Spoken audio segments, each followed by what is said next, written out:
A shift in the wind direction helps to warm us up today. I'll show you how many days in a row we'll see highs in the 80s. Healthcare merger. Today, Wake County commissioners are scheduled to vote on a possible Atrium Health takeover of Wake Med. Why a decision might be delayed and what it could mean for your medical care.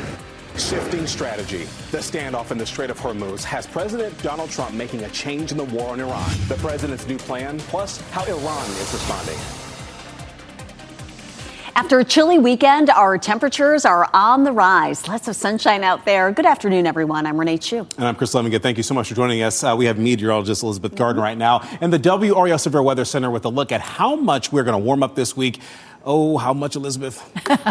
Well, a good bit, actually. Yesterday, our highs were in the upper 60s, and we're looking at 80s today. So that's a pretty big change. It's all because of the shift in our wind. Our wind over the weekend out of the northeast, and now we're out of the southwest, so pushing that warmth in. A little bit breezy. I think this tree at some point is just going to completely overtake our shot here. But this is a look from our Jimmy V camera down Fayetteville Street. Plenty of people outside enjoying this beautiful weather. A little bit breezy, but feeling comfortable out there. We have a southwest wind at 9 miles per hour and a temperature of 73. So that feels very comfortable. It's a little gusty. We're gusting to 22 in Fayetteville and 17 in Goldsboro, and winds are steady at about 5 to 10, 15 miles per hour right now. Temperature climbs to 80 by the middle of the afternoon. So we'll continue to warm things up as we see that southwesterly flow. And it's comfortable this evening, too. If you're going to be out and about between, say, 7 and 8, our temperatures will still be in the low 70s. Maybe you're heading out to the Hurricanes game. Temperatures look great for that. We don't have another chance for rain until really Wednesday night and into the day Thursday. This one still looks like a pretty good rainmaker for us, and there's a possibility that we could see some severe storms. I'll show you what we know about this next system coming up. All right, sounds good, Elizabeth. We'll come back to your full forecast in a bit. The man accused of threatening the life of President Donald Trump in Apex is scheduled to appear in federal court today. No cameras are allowed, but we'll be there gathering new information. In fact, WRAL's Monica Casey is already outside the courthouse this afternoon. Monica, what are we expecting to learn inside court today? Well, in addition to state charges, Swain is charged federally for what officials say was a threat against the president. Sky 5 flew over the Tidal Wave Auto Spa in Apex when Swain drove through and was arrested last week. You can see that SUV he was driving with painting in the rear window saying, "Tell Donald he is fired," and other phrases were painted on other windows, some of those details in the federal court documents. Now, the federal citation says Swain willfully made a threat to take the life of, kidnap, or inflict bodily harm upon the president. Swain's mother tells WRAL he is an Army veteran and he suffers from mental illness. Now, Swain was calm during his first appearance in Wake County Court last week. He's scheduled to appear at 1:30 here in federal court. Live in Raleigh, Monica Casey, WRAL News. And we are learning new information about the early morning stabbing that happened at an Amazon facility near Research Triangle Park. Officers say the victim suffered non-life-threatening injuries. Everyone was evacuated from the building so police could search it. And after they cleared the building, employees were able to go back inside. But still no information on a suspect as police investigate this. Covering Wake County now, a vote on a plan for Atrium Health to take control of Wake Med may be postponed. According to State Treasurer Brad Briner, the Wake County Board of Commissioners has indicated that it will not vote on the deal today. The deal could bring at least $2 billion in new investment to Wake County. Both Atrium and Wake Med say the deal would improve the quality of health care and could help Wake Med gain easier access to clinical trials. But some elected officials say it would actually hurt the public. Even if you're not a Wake Med consumer of their healthcare services, if you're a Duke Health or UNC Health, there's sometimes a spillover effect. So, competition raises prices after some of these merger events. Today's meeting of the Wake County Board of Commissioners is set to begin at 5 p.m. Happening today, Durham City leaders are considering putting a 2-year pause on any development approvals for data centers. The moratorium would also include cryptocurrency mining and other high-impact data processing facilities. The public hearing will happen during the City Council meeting scheduled for 7 tonight at City Hall. We have done many stories on data centers in recent months, including how they affect energy prices and the environment. You can find our coverage right now on the WRAL YouTube channel. Levine here in the WRAL Live Center right now. A big update on the debate over access over an abortion pill. And now the Supreme Court today has ruled to restore broad access to the abortion bill, mifepristone, blocking a ruling that had threatened to upend one of the main ways abortion is provided across the nation. The order signed by Justice Samuel Alito temporarily allows women seeking abortions to obtain the pill at pharmacies or through the mail without an in-person visit to a doctor. Now, we know the majority of abortions in the U.S. are obtained through medications. In two brief orders, Justice Samuel Alito said the decision by the New Orleans-based 5th U.S. Circuit Court of Appeals would remain on hold until at least May 11th. The temporary pause gives the High Court some time to consider next steps in this case as it weighs some separate emergency filings on two drug makers and companies looking at how to provide that access. Well, it looks like traffic is moving again along part of I-85 in Durham after a deadly crash. And we want to show you some video from the WRAL Breaking News Tracker from this morning. This is near the I-885 split. At least two cars were involved in this crash, and police have confirmed one person was killed. And so we're trying to find out what led to that crash and how many people were involved. And we're also trying to learn the name of the pedestrian who was killed this morning in Raleigh. That happened around 3:30 at South Saunders Street and Wilmington Street. Officers closed that road for several hours to investigate, but it's unclear if the driver in this case will face charges. A major U.S. shift in strategy in the Iran war. President Trump says starting today, American troops will take on a greater role helping ships pass through the Strait of Hormuz. NBC's Gabe Gutierrez has the response from Tehran. This morning, the standoff over the Strait of Hormuz entering a new phase. It's a very friendly blockade. President Trump announcing the U.S. will guide ships trapped in the critical waterway to safety at the request of unspecified third-party nations not involved in the Iran war, so that they can freely and ably get on with their business. The president calling the plan Project Freedom, framing it as a humanitarian gesture because he says many of these ships are running low on food. Overnight, U.S. Central Command saying 15,000 American service members will help with the effort. But Iran is responding with new threats this morning, warning that if any foreign armed force approaches or enters the Strait of Hormuz, it will be subjected to attack. With ceasefire negotiations with Iran stalled, the president is sending mixed signals, calling the discussions very positive yesterday after telling Israeli media Iran's latest offer was, quote, not acceptable, and not ruling out a return to fighting earlier over the weekend. If they misbehave, if they do something bad, but right now, we'll see. But you know, it's a possibility that could happen, certainly. The president also sending letters to Congress, making the case that a Vietnam-era law requiring him to seek congressional authorization to continue military operations in Iran does not apply because the conflict is in a ceasefire. No other president's done it, and I'm not going to be the first. Democrats are blasting the administration for ignoring the war powers resolution. Do you think the administration is following the law? No. That was Gabe Gutierrez reporting. So far, shipping executives seem hesitant to take the U.S. up on its offer. And I'm Laura Levine here in the Live Center following minute-by-minute updates coming out of the Middle East right now. And AP reporting that a cargo ship on fire off the coast of the UAE as the nation, of course, warning of incoming attacks from Iran. This is something that's being monitored very closely, as just mentioned in that package you just heard, escalation. But again, this is the first time that we're seeing a cargo ship on fire off the coast of the UAE as the nation is warning about incoming strikes. All of this comes with the latest conflict on the Middle East, waiting to see the president's reaction to this latest news. Two Cornell University students accuse the university's president of hitting them with his vehicle after a campus debate over Palestine. University surveillance video captured that case in Ithaca, New York. The students say they approached the president to discuss school policies prohibiting protests, and they say the interaction was peaceful when he suddenly drove into them. However, he disputes that account. He says the students surrounded his vehicle, banged on the windows, and blocked him from leaving. He says he used his car's safety features to slowly drive away. The students say they never touched the car or tried to stop him. Hurricane Preparedness Week is happening across North Carolina. Governor Josh Stein says Hurricane Helene was a stark reminder of how destructive tropical systems can be, and it should prompt all of us in every corner of the state to make sure we're prepared. After storms like Helene, state leaders say now is the time to get ready. The Atlantic hurricane season starts June 1st and runs through November. Officials say start with an emergency plan. Know how you'll communicate, where you'll go, and how you'll evacuate if needed. You should also build an emergency kit with enough food, water, and supplies to last 3 to 7 days. Keep copies of important documents in a safe, easy to access place. And take time now to review your insurance, especially flood coverage. Yeah, definitely get prepared. Next at noon, mass shooting testimony.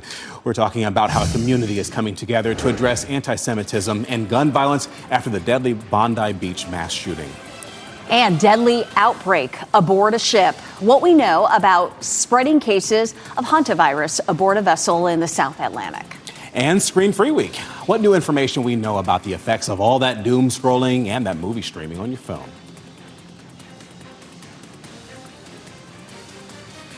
Coming up next, sea storms moving in with WRAL's exclusive Dual Doppler 5000, sponsored by the WRAL Weather app.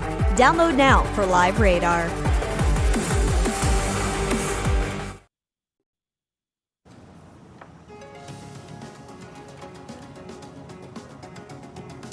Getting your live look outside right now at Anger. You can see some clear blue skies. That's super nice, right? Of course, today is going to be a nice one as temperatures are warming up as you're watching WRAL News. Available on Spectrum and the WRAL app on your TV or your streaming device. Police in Oklahoma are investigating a mass shooting during a party at a campground. Police say the number of victims may go up, though, because other victims were taken to the hospital in personal vehicles. Officers describe the victims as young adults. Witnesses say that a fight broke out before the shooting, but police have not confirmed that detail. No one is in custody at last check as this investigation is ongoing. Public hearings begin today into the Bondi Beach mass shooting from December. The focus of today's hearings will be on the nature and prevalence of anti-Semitism in Australia. A father and son are accused of the attack that killed 15 people at a Hanukkah celebration. The son survived, but the father was killed while exchanging fire with police. The hearing calls for tougher gun controls and more action to tackle hatred towards Jews. Later this month, a second block of hearings will focus on the circumstances leading up to the Bondi Beach attack. The commission is expected to deliver the final report on December 14th, exactly 1 year after the mass shooting. On this day, 65 years ago, more than a dozen people embarked upon the first Freedom Ride. The 13 volunteers, including future U.S. Congressman John Lewis, wanted to test Supreme Court rulings that declared segregated bus terminal and travel unconstitutional. Early stops in Virginia and North Carolina were calm, but violence erupted on May 12th in South Carolina. The Freedom Riders were brutally attacked by members of the Ku Klux Klan in Alabama. Coverage of the Freedom Riders led to more people joining the effort, with their numbers eclipsing 400 that summer. 3 people are dead and at least 3 others are sick after a suspected outbreak aboard a cruise ship. Hantavirus is the disease in this case. It can cause a severe and often deadly respiratory illness called hantavirus pulmonary syndrome. The World Health Organization confirmed 1 case. The others are still being investigated.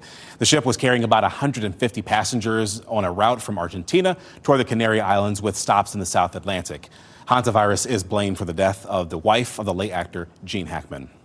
All right, intense dash camera video captured the moment that a jet crashed into a tractor trailer. Look at this right here. The video shows a truck driver on the New Jersey Turnpike yesterday, and that's when a United Airlines jet struck a streetlight as it crossed over the road attempting to land. There's the collision right there. Do you see that? Well, the wheel of the plane collided with a pole and then a tractor trailer, and the pole then struck a Jeep. The jet landed safely with more than 200 passengers and crew aboard, and the NTSB is investigating this case. Goodness.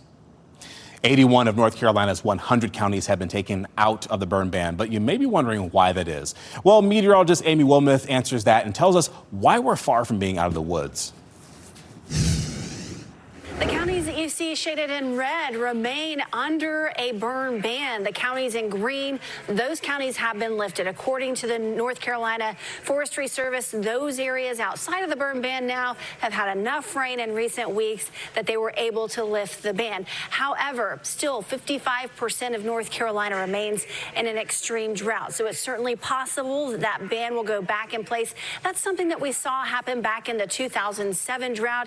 It was lifted for a couple of months, but once we had a little bit of rain, but then it was initiated again. So that's something that is likely to happen. We'll probably see that burn ban back for many counties.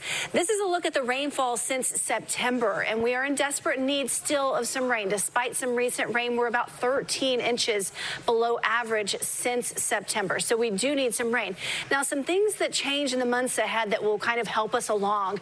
We'll have our daily wind speeds really drop off as we head into the summer months. Also, the humidity levels will go up as we head into the summer months as well. So hopefully that means more rain for us and less likely to see any wildfires across the area. But the drought is still likely to persist. The long-term model is still showing that that is likely to persist into the summer months. We desperately need some rain. At least we have some rain in the forecast in the coming days.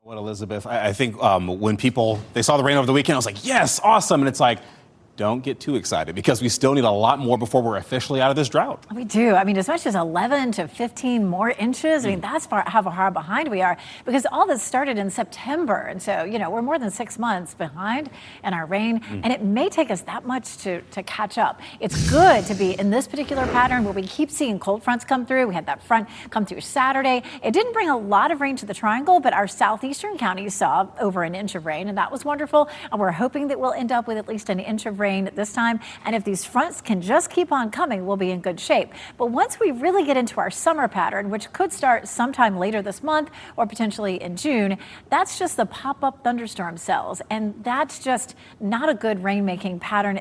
Nothing's usually widespread, and it's really hard to catch up from a drought.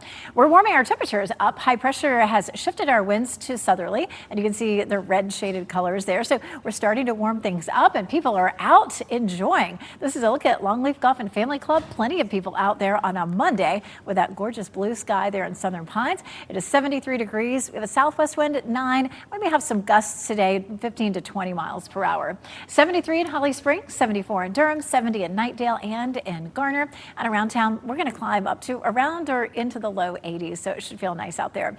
Canes, if you're tailgating for game 2 of this particular series, it looks wonderful. Again, we'll see a high around 4 o'clock at about 80 degrees, 77 at 6, and 72 at 8 p.m. Lots of sunshine, clear sky, all good. Temperatures will keep warming with that southerly flow, so we're in the mid-80s for Tuesday and Wednesday, and the morning lows continue to climb also. Mid-50s for tomorrow and low 60s for Wednesday. And then Thursday is the day that we see the next front come through. This has a good chance to bring us widespread rain. Also, the possibility of some severe storms. Let's take a look at Futurecast, and the timing of this is going to change between now and Thursday, but it kind of gives us an idea. This is Wednesday at 4 p.m., and there may be a few isolated showers or thunderstorms that happen on Wednesday, especially from the Triangle area northward. We may see a wave of rain overnight, Thursday night into early Thursday morning. That's 3 a.m. And look at that, at 6 a.m., it's possible that we could be dealing with some rain during the morning commute. If we do, that's likely to stabilize the atmosphere, and it reduces our chance for stronger thunderstorms later in the afternoon. But Futurecast at 5 o'clock on Thursday is showing that line of some scattered storms crossing the area. So we'll keep our eye on it and keep watching that timeline. Behind the front, we definitely turn cooler, mid-70s Thursday, and Mother's Day is looking great. Looking forward to this weekend. Elizabeth, thank you. Coming up on our news this afternoon, Spirit Airlines closing could put a bunch of travelers in a bind right before the busy summer travel season. Today at 4, 5 on your side shares how to keep your plans without breaking the budget. Plus, merger concerns. Several state leaders have tried to block Atrium from combining with Wake Med. Today at 5:30, we ask them why they are so outspoken about the deal. Modifying menus next at noon. GLP-1s are affecting several industries. WRAL investigates how restaurants are adapting to the popular weight loss drugs. And today kicks off Screen-Free Week across the country. We'll share ways that you and your family can celebrate. If you see breaking news or have a story tip or take video or pictures of the weather where you are, please report it to us. Go to WRAL.com/report it to send your video, pictures, or tip to our news team.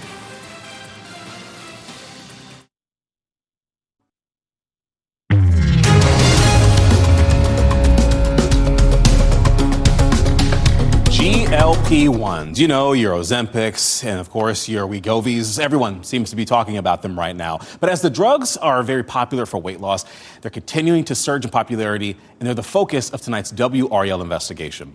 Sarah Kruger tells us more about her story that's airing tonight at 6 o'clock. If it seems like you know a lot of people taking GLP-1s, you're right. An estimated 1 in 8 Americans is on the drugs right now. Duke doctor Will Yancey sees it firsthand how they are surging in popularity. Tonight in our story, I speak with him about how the drugs work and what they may be used to treat next. I'm also speaking with a local restaurant owner who says GLP-1s caused him to take a hard look at his menu. At what point did you decide it was time to do something different with your menu and its portions? At least a dozen people that I know that are now taking it. It's a tidal wave. They're obviously becoming a larger part of society, and we think that the future is going to demand that we react to it as a restaurant industry. So we've begun to do that. Tonight at 6, how GLP-1s work and how they could impact your next meal dining out. Sarah Kruger, WRAL News.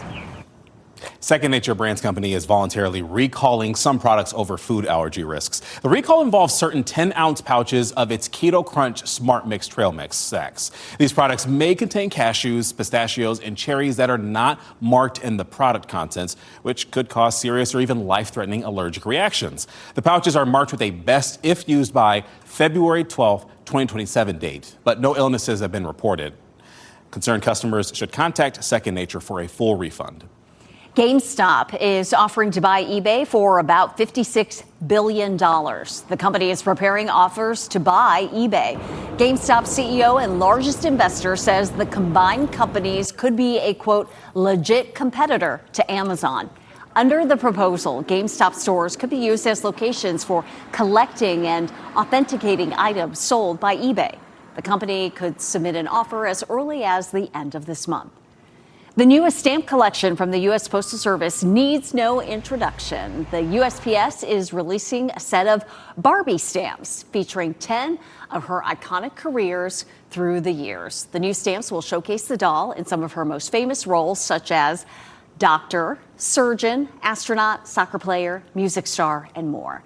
These stamps are a bit taller than the usual commemorative stamp. They'll be released on July 11th at this year's National Collectors Convention in Austin, Texas.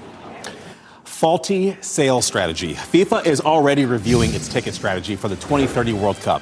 Why prices for this year's finals in the U.S., Mexico, and Canada could prompt serious changes. Plus, unplug to connect. We will share ideas to help you and your family celebrate Screen-Free Week. Here's a look at the winning North Carolina Education Lottery numbers.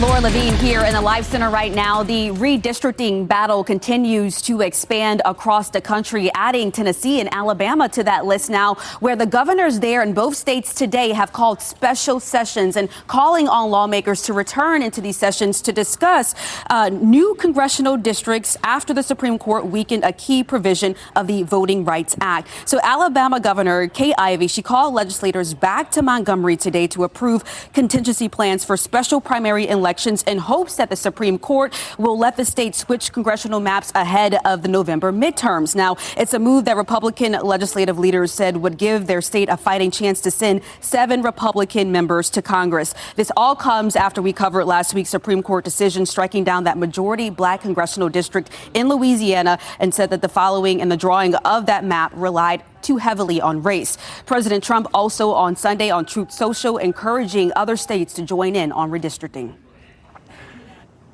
Durham police are investigating an early morning stabbing at an Amazon facility near Research Triangle Park. Ali Kadlabar was there in the WRAL Breaking News Tracker and spoke to employees who waited outside for over an hour.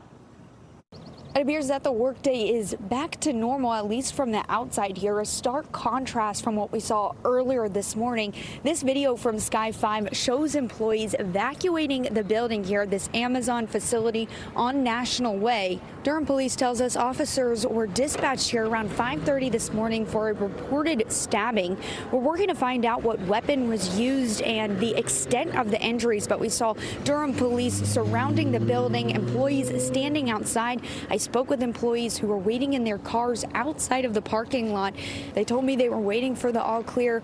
Around 7:45 this morning, we saw employees start to enter the building. We still have a lot of questions. We have reached out to Durham police. Of course, we're going to keep you updated. Reporting in Durham, Ali Kadlabar, WRAL News. New at noon, Durham police are investigating, or shedding some light, I should say, into an overnight investigation. What you're seeing here is video from the WRAL Breaking News Tracker on Cook Road from around 11:30 last night. Officers say that an adult male had been shot, and this was just before 10:30, and he was taken to the hospital with non-life-threatening injuries. But no word on what led up to that shooting. Police in Wilson say 2 men were hurt in a shooting after 2 separate house parties turned into a fight. Video from the WRAL Breaking News Tracker shows the scene on Hadley Street off Ward Boulevard. This morning, police confirmed that a 48-year-old man and a 43-year-old man were shot. They were taken to a hospital for treatment. Police say they've arrested 33-year-old Anthony Williams. He is facing charges, including 2 counts of attempted first-degree murder. Another man was arrested when police conducted a search warrant, and he was charged with possession of a firearm by a felon. Today, the man accused of threatening the life of President Donald Trump in Apex is scheduled to appear in federal court. I'm talking about Daniel Swain. He was arrested last week at a car wash after concerning messages were found on the car he was driving. A new federal complaint says the messages included, quote, "on the way to WSH to kill the prez." On the driver's side window is where this was.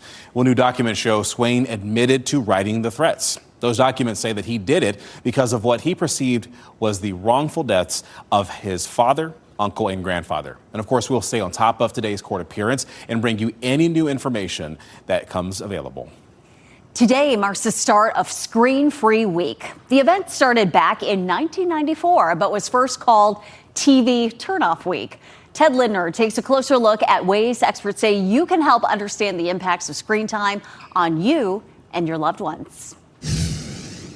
May 4th through the 10th marks Screen Free Week, where the International Play Association invites people to review the apps and devices they interact with the most and set a goal to not use them for a set period of time, whether it be for the entire week or an hour a day. There is a lot of screen time that happens outside of our phones. Things we do on our tablets, things we do on our computers for work, TV that we watch. But while people are encouraged to take a tech break, the results of new research from Dr. Nelson Roque of Pennsylvania State University are advising people to think less about their time on screens and more about the quality of what they're consuming. Because 1 minute for someone might be the best minute of their lives and they interacted with people they've never met and combated loneliness, whereas for someone else, 1 minute could actually be very deleterious to their mental health. I would say that some of the bad ways we use screen time are essentially scrolling to combat feelings of anxiety or depression. One way to gauge the impacts of your screen time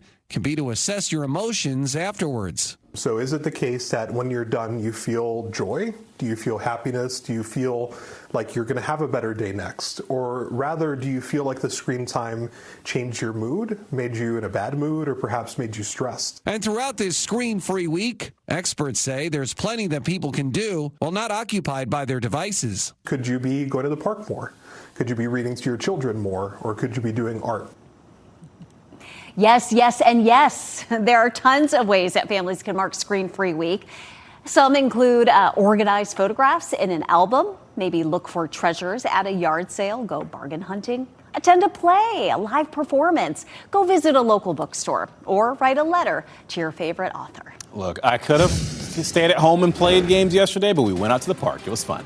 Your time is 12:35. Out of reach. Tickets for the World Cup costing tens of thousands of dollars. What FIFA plans to do now after fan backlash. And making history. The inspiring message from the first woman ever to train a Kentucky Derby winner. And what's next for the horse, Golden Tempo? Remember, you can watch WRAL News live on WRAL.com or the WRAL app on your streaming device.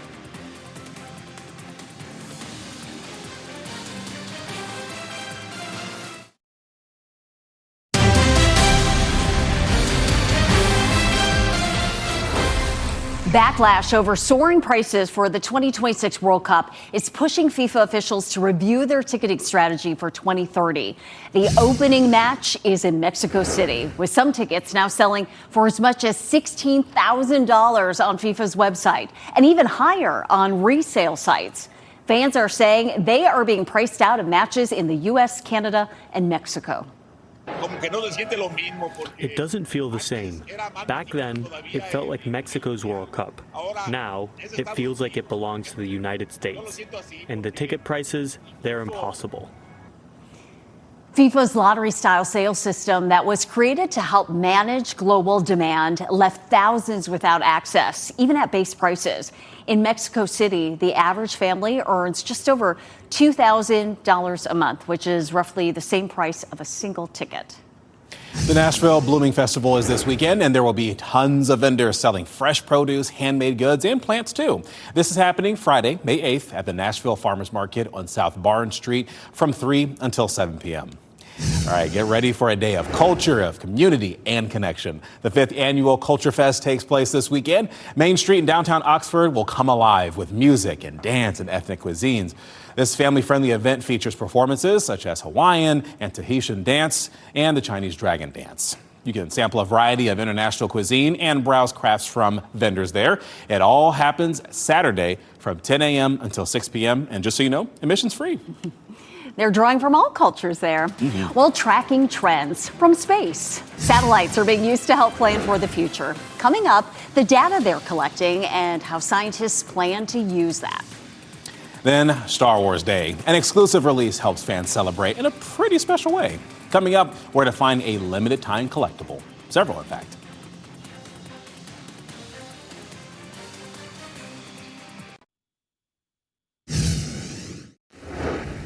Happening now here in the WRAL Live Center, there was a hearing today related to the death of Haley Brooks and the Raleigh Christmas Parade, where a motion was filed to dismiss 2 Raleigh City employees named in the lawsuit. It's the latest motion filed ahead of the trial, which is scheduled to begin in November.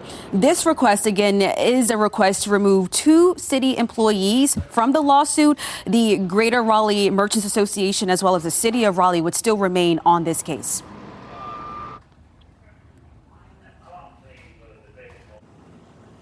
A historic run during the Kentucky Derby on Saturday. Golden Tempo, a 23-1 odds favorite, entering the race, crossed the finish line first. NBC's Stephanie Gosk spoke with its trainer, Cherie DeVoe, who became the first woman trainer to ever win the Derby. For centuries, it's been called the sport of kings. But now there's a new, undisputed queen of the racetrack. Here's Golden Tempo! Golden Tempo and Cherie DeVoe make history in the Kentucky Derby! Cherie DeVoe basking in the triumph of a lifetime. I don't even have any words right now. Becoming the first woman ever to train the winner of the Kentucky Derby. I'm glad that I could be a representative of all women everywhere, that we can do anything we set our minds to. Entering the race with 23-1 odds. They're off in the Kentucky Derby. And piloted by veteran jockey Jose Ortiz. Golden Tempo didn't get off to the fastest start, stuck in last for the first part of the race. But DeVoe's star pupil eventually found his groove. As they come to the last 16th of a mile. Dashing down the stretch with a sprint to remember. DeVoe and her family realizing Golden Tempo really had a chance. Renegade and Golden Tempo are closing too. Crossing the finish line in front of more than 150,000 roaring fans at Churchill Downs. The DeVoe family overcome by the win. The view from above shows just how much work the 3-year-old colt had to do. That's a lot of ground to make up. Eventually passing every horse on the track. DeVoe's family, including her husband David, sister Adrian, and stepdaughter Reagan, celebrating the incredible milestone together. Just really cool to watch, and I'm really proud of you. Now with Golden Tempo conquering the 152nd Run for the Roses, a decorated trainer who worked her way up in the sport for decades adds horse racing's crowning achievement to her stable, Kentucky Derby champion. And what do we learn from that? The race ain't done until the race ain't done. I love that ending there. All right, so happening tonight, the Carolina Hurricanes are back on the ice for Game 2 of their series against the Philadelphia Flyers. And the Canes are off to a strong start in the series and the playoffs, too. The Hurricanes have won 5 games in a row after taking Game 1 against the Flyers on Saturday. The Canes won 3-0 thanks to 2 goals from Logan Stankoven and another from Jackson Blake. Ahead of tonight's game, Stankoven credits the hard work both he and the team have put in to get to this point.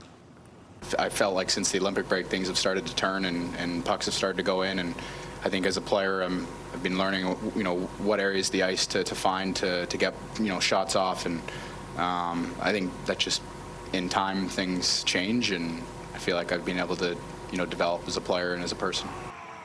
Tonight's game against the Flyers will be at Lenovo Center, and puck drop is at 7 p.m. But make sure you stick with WRAL all day long for coverage leading up to the game and highlights of the action in our late newscasts. A new satellite is headed into orbit that could help assist in future disaster warnings. The SpaceX Falcon 9 rocket blasted into space early yesterday morning from Vandenberg Space Force Base in California. The rocket will deploy a satellite that will take high-resolution images of Earth and provide agricultural observations. The satellite will also assist with disaster management, including developing tsunami early warning systems. So, Elizabeth, sounds like more tools in the toolbox there for what can be very tricky forecasts. Exactly. Yeah. Well, we'll take all the tools we can get. That's for sure. Speaking of forecasts, Thursday is our next best chance of rain. We've got a cold front that'll come through, and it looks like we may have some thunderstorms with that and some gusty winds. It looks like we may have several waves of rain. It may start Wednesday, late afternoon and evening. It could be a little bit wet during the morning commute on Thursday, and then another round of storms later on in the day. The more rain that we see in the first half of the day, the less likely it is that we'll have any severe winds, but it is likely to be gusty on Thursday, winds gusting over 30, and that could continue into Friday too. But it is likely to be very pleasant behind the front. It's going to be really warm ahead of the front for the next 3 days, that's for sure. This is a live look at downtown Raleigh, just a few high, thin clouds there. This is a view from the Weld, which is over here at or close to Dix Park. 73 right now. We have a southwest wind at 9 miles per hour, and you can see our next weather maker. This big area of high pressure rotating clockwise is helping to pull some more warmth into our area. So low 80s today, mid 80s for both tomorrow and for Wednesday. And then eventually this next front drops in on us. This is a look at Futurecast for today. Just a few clouds up near the Virginia line, but nothing that is going to really cause us any issues. Then on Thursday, we see this front moving in.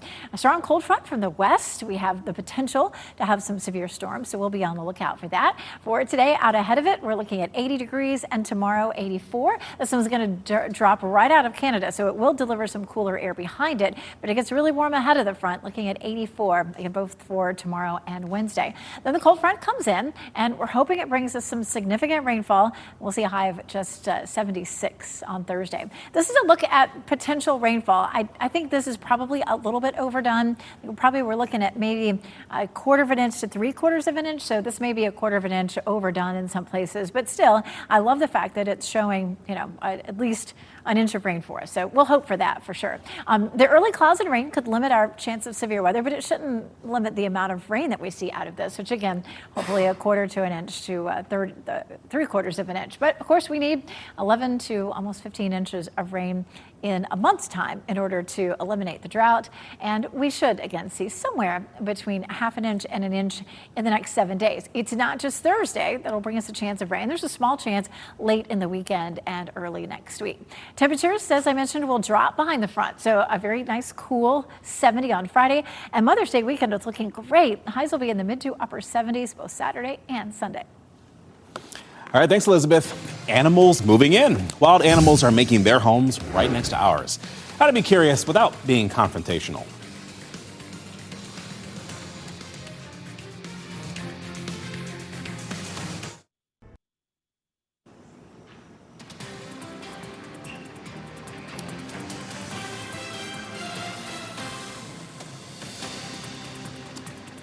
Well, as we wrap things up, here's a look at a few of the headlines that we're following for today. A vote on a plan for Atrium Health to take control of WakeMed may be postponed. According to State Treasurer Brad Briner, the Wake County Board of Commissioners has indicated it will not vote on the deal today.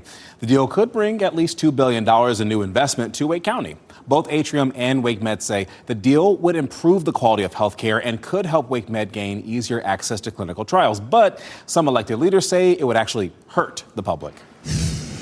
Traffic is moving again along part of I-85 in Durham after a deadly crash. This is video from the WRAL Breaking News Tracker earlier this morning near the I-885 split. At least 2 cars were involved in the crash, and police have confirmed that 1 person was killed. We are trying to find out what led to the crash and how many people were involved. Today, Durham City leaders are considering putting a 2-year pause on any development approvals for data centers. The moratorium would also include cryptocurrency mining and other high-impact data processing facilities. The public hearing will happen during the City Council meeting scheduled for 7 o'clock tonight.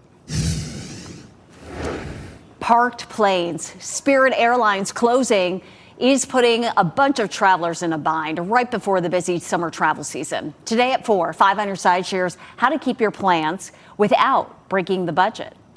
And people who live near a lot of trees are noticing more wild animals making their homes nearby, close to humans.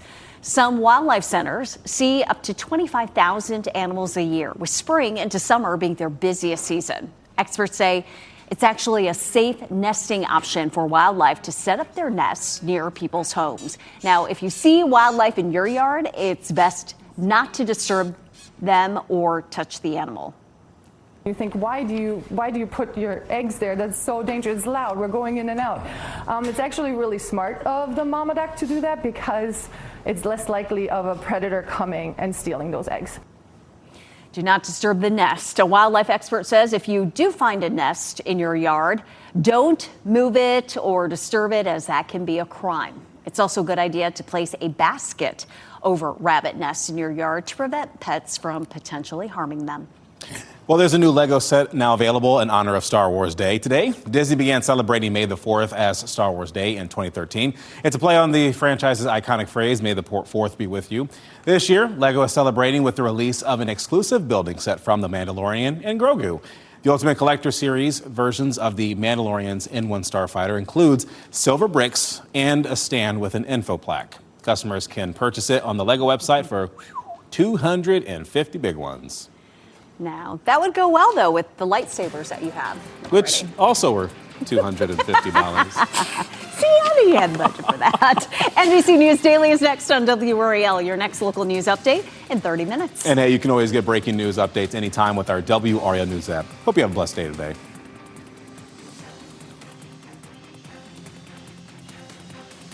Keep watching WRAL News over the air Channel 34 and Spectrum Channel 1257.